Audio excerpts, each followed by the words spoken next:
জুলাই গণহত্যার বিচার বিলম্বের অভিযোগ নাহিদ ইসলামের। গণকবরে এনসিপির শ্রদ্ধা, জুলাই রক্ষায় সরকারের আন্তরিকতা নিয়ে প্রশ্ন জামায়াতের। প্রথম প্রহরে শহীদদের স্মরণ বিএনপি অঙ্গ সংগঠনের।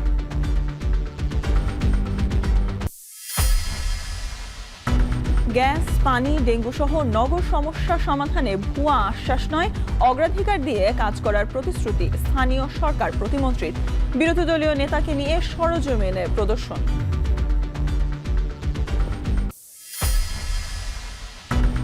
2028 সাল থেকে নতুন পাঠ্যক্রম জানালেন শিক্ষামন্ত্রী। যথাসময়ে পাবলিক পরীক্ষার ঘোষণা। কাল থেকে শুরু এইচএসসি। অংশ নিচ্ছে 12.5 লাখ শিক্ষার্থী।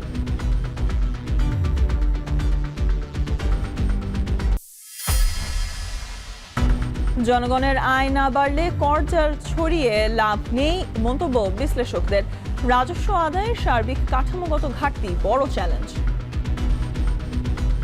মানুষের আয় বেড়েছে কিনা, মানুষ কর্মক্ষমতা বেড়েছে কিনা, ক্রয় ক্ষমতা বেড়েছে কিনা, তাকে আউট অফ পকেট খরচ করতে হচ্ছে কিনা, অসামঞ্জস্যপূর্ণ অবস্থায় সে আছে কিনা, সেইটা ঠিক করতে হবে।